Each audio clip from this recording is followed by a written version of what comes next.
Movie की शुरुआत होती है जहां हमें एक लड़की की डेड बॉडी दिखाई जाती है जिसका नाम एना फ्रिट्स होता है।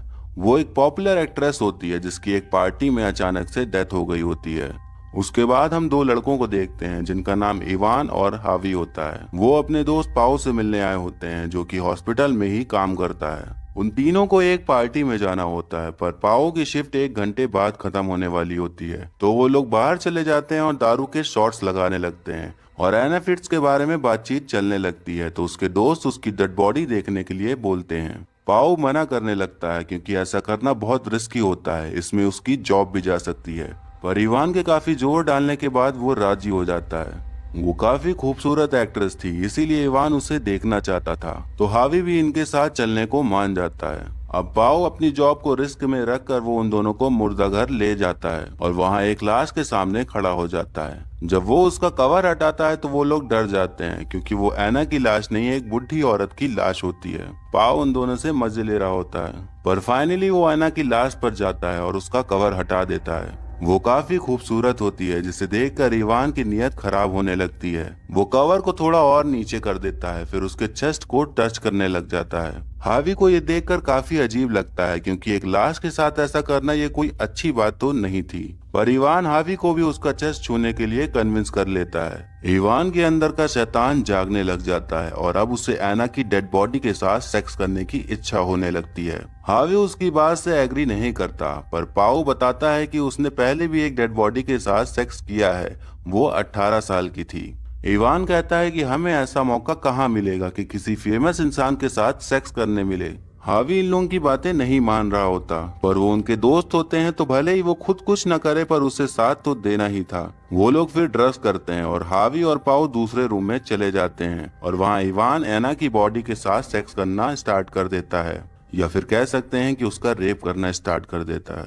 फिर उसके करने के बाद पाओ करने के लिए जाता है। जब वो कर रहा होता है तभी एना की आंखें खुल जाती हैं और वो जिंदा हो जाती है, पर पाओ को ये सब पता नहीं चलता। पर जब वो देखता है तो उसकी एकदम, समझ जाइए क्या बोलना चाह रहा हूँ मैं, उसकी चीख सुन के हावी और इवान उसके पास आते हैं। पाओ उनको बताता है कि एना जिंदा हो गई है। अब इवान और पाओ को टेंशन हो जाती है क्योंकि उन्हीं दोनों ने उसका रेप किया होता है, तो वो कहीं पुलिस को न बता दे, इसीलिए वो उसको मारने का प्लान बनाने लगते हैं। और वहीं हावी उसको जाकर कपड़े पहना देता है। हावी इन लोगों के प्लान से एग्री नहीं करता और बोलता है कि तुम लोग ने जो उसका रेप किया है अब तुम्हें सजा भी भुगतनी ही होगी। तभी गुस्से में आकर इवान हावी को पीटना चालू कर देता है पर पाओ बीच में आकर उन दोनों को अलग करता है। तब इवान को रियलाइज होता है कि उसने हावी का सर ही फोड़ दिया है और उसके सर से काफी खून बह रहा होता है। दोनों इसका इलाज कराने का सोचते हैं बट वो बाहर नहीं जा सकते थे क्योंकि थोड़ी देर पहले ही एक हॉस्पिटल का मेंबर डेड बॉडी लेकर आया था, तो ये लोग छुप गए थे और वो वहाँ का डोर लॉक करके जा चुका था। एना जिंदा तो हो गई थी पर उसकी बॉडी अभी भी पैरालाइज थी। अब पाओ और इवान हावी को दूसरे रूम में शिफ्ट करते हैं और एना को भी उसी रूम में ले आते हैं। वो हावी को होश में रखने की कोशिश कर रहे होते हैं और वहाँ फैला हुआ सारा खून साफ करते हैं। पाओ अपने कपड़े बदल लेता है, तभी वहाँ पर एक लड़का आ जाता है, तो एना चिल्लाने की कोशिश करती है पर इवान उसका मुंह बंद कर देता है और पाओ उसी लड़के के साथ चला जाता है। फिर हम देखते हैं कि हावी अब सांस नहीं ले रहा होता है। तब एना कहती है कि शायद वो मर चुका है। थोड़ी देर बाद पाओ वहाँ आ जाता है तो उसे भी पता चलता है कि हावी मर चुका है। पाओ रो रहा होता है तो इवान उससे कहता है कि ये बस एक एक्सीडेंट था, हमने कुछ भी नहीं किया है। तब एना कहती है कि तुम ही लोग ने ये सब कुछ किया है और इसकी सजा तुम्हें मिलेगी। तो इवान उसे अपना मुंह बंद रखने को कहता है। पाओ और इवान बाहर जाते हैं और इवान पाओ से कहता है कि अगर ये सब किसी को पता चला तो हमारी लाइफ खराब हो जाएगी, इसीलिए हमें हावी की डेड बॉडी को सेटल करना होगा और एना को मारना होगा। तभी एना अपने स्ट्रेचर से गिरकर हावी के डेड बॉडी के पास जाती है और उसका फोन निकालकर किसी को फोन लगाने लगती है, पर तभी इवान वहां आ जाता है और उससे फोन छीन लेता है। वो जब कॉल हिस्ट्री चेक करता है तो पता चलता है कि उसने किसी को कॉल लगाया था पर बात नहीं हो पाई। पाओ और इवान अब एना को कहीं और ले जा रहे होते हैं, तभी हावी का फोन बजने लगता है जो कि इवान के पास होता है। जैसे ही वो कॉल उठाता है तो एना फादर हेल्प मी चिल्लाने लगती है, पर तभी पाओ उसका मुंह बंद कर देता है। जब उस टाइम एना ने फोन लिया था तो उसने अपने फादर को कॉल मिलाया था, पर इवान उनसे कह देता है कि वो रॉन्ग नंबर है और गलती से मिल गया था।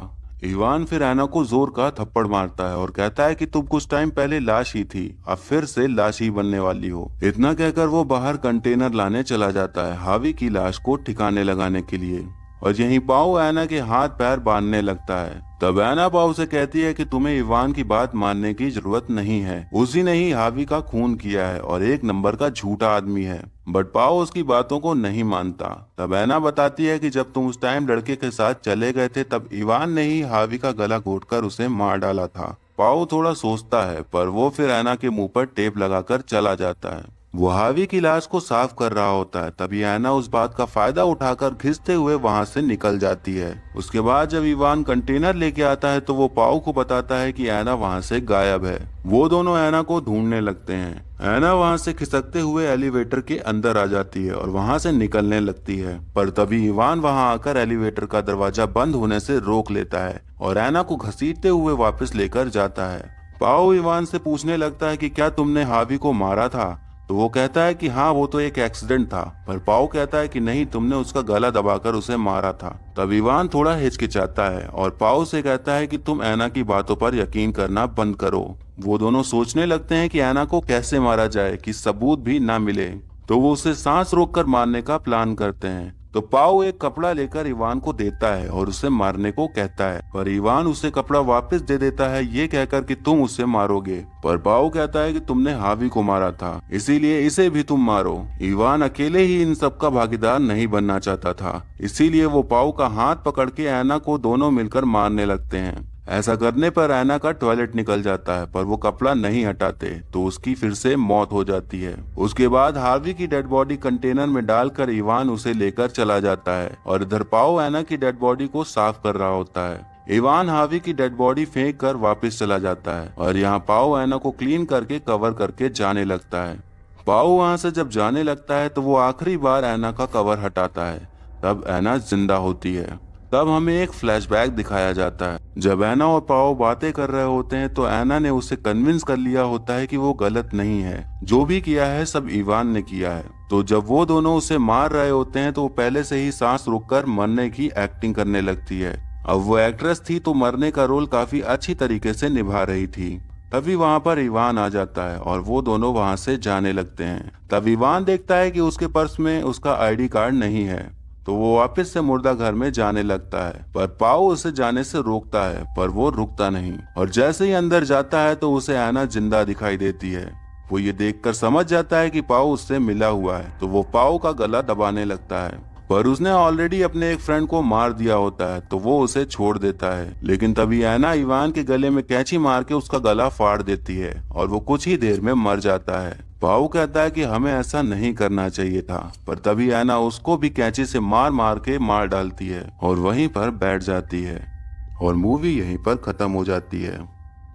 तो दोस्तों, इस मूवी में आप देखते हैं कि जो लड़कियां होती हैं वो जिंदा तो सेफ नहीं ही रहती, पर मर जाने के बाद भी उन्हें हवसी दरिंदे छोड़ते नहीं हैं। तो ये था explanation corpse of Anna Fritz movie का। आपको कैसा लगा कमेंट करके जरूर बताइएगा और मुझे अगली कौन सी मूवी एक्सप्लेन करनी चाहिए ये भी आप बता सकते हैं।